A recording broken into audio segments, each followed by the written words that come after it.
Coucou les followers, j'espère que vous allez tous bien. Dites-moi, si je dis handicap, quelle est la première chose à laquelle vous pensez? Je suis sûre qu'il y en aura parmi vous qui vont penser à mendicité, incapacité, tristesse. Bon, je ne vais pas vous en vouloir pour ça parce que pendant trop longtemps, c'est cette image, cette étiquette-là que la société a attribuée aux personnes handicapées. Mais détrompez-vous, les personnes handicapées sont des personnes qui s'assument et le handicap n'enlève rien à la dignité de la personne.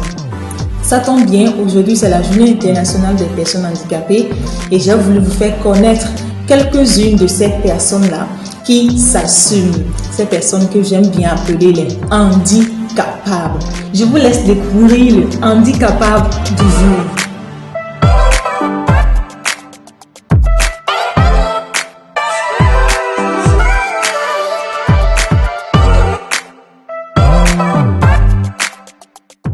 Je t'entends? Vous m'entendez clairement maintenant? Oui, j'ai manipulé, fatigué. Bon, je vais vous demander de vous présenter. Présentez-vous s'il vous plaît. Je suis Soso Mathieu, Ok, de nationalité béninoise. ok, Je suis le vice-président de l'Association pour la promotion et l'intégration sociale des aveugles et amblyopes du Bénin.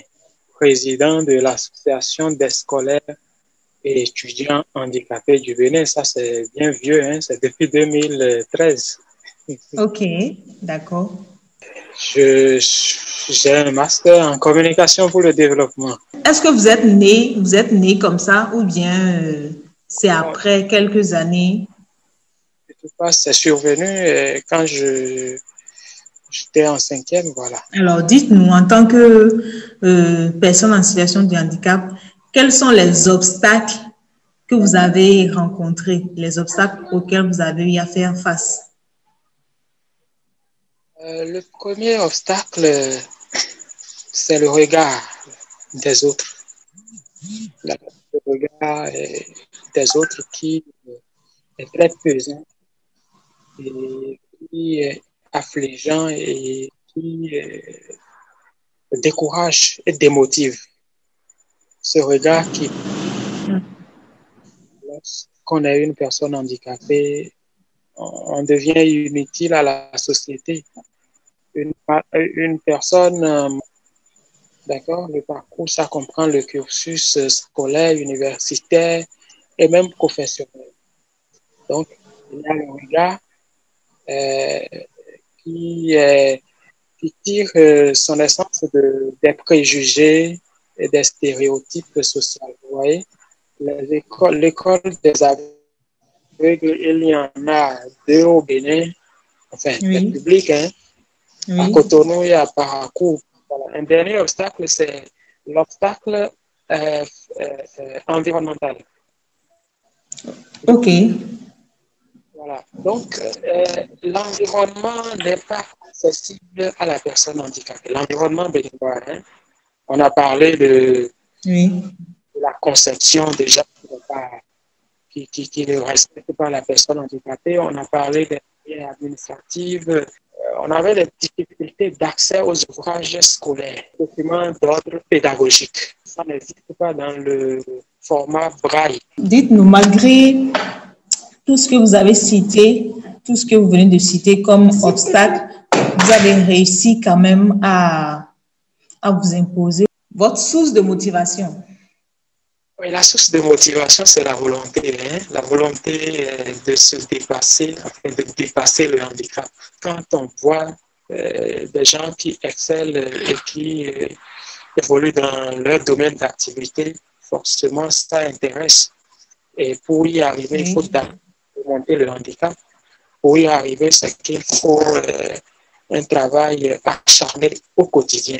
Dites-nous un peu quelles sont les activités que votre association a déjà réalisées. Bon, je puis déjà l'association dont je suis membre, celle qui a créé les deux écoles spécialisées, d'accord, les deux écoles spécialisées de personnes handicapées visuelles de Cotonou et de Parakou. Et D'accord. celle de Cotonou a été créée en 83. La deuxième, celle de Parakou, a été créée en 95. Et à un moment donné, devant les difficultés, l'État a dû, sur la base d'un accord, à repris les deux centres.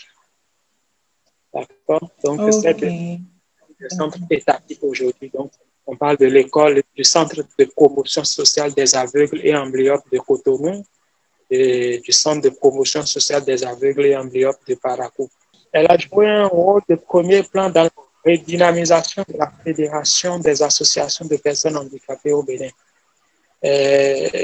APISAB, jusqu'en 2015, était le partenaire opérationnel de Handicap International sur le projet de développement local inclusif parce que la fédération n'existait pas.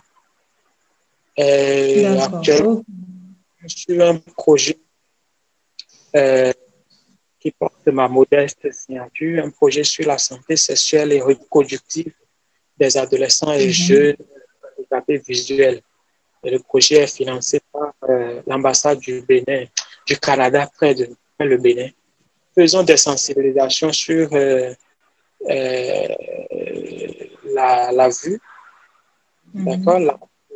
Nous célébrons la journée de la canne blanche et bien évidemment la journée du 3 décembre.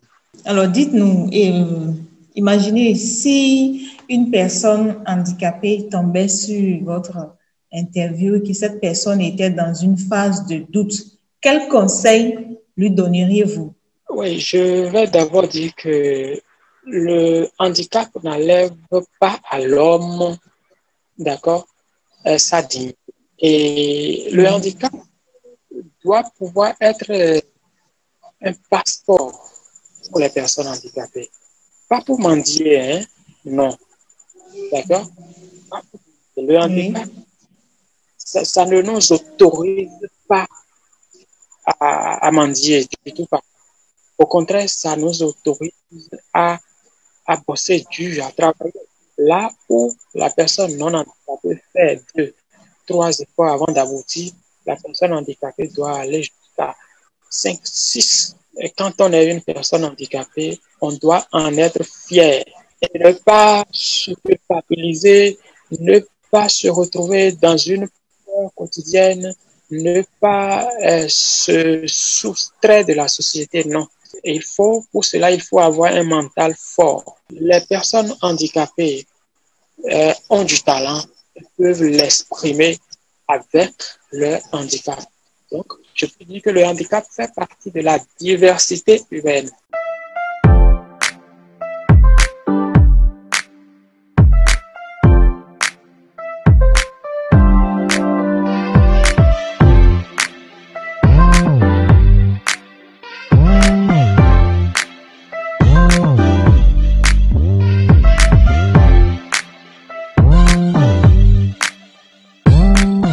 Merci pour votre disponibilité. Franchement, je vous ai informé presque à la dernière minute, mais vous avez tenu quand même à répondre à l'invitation.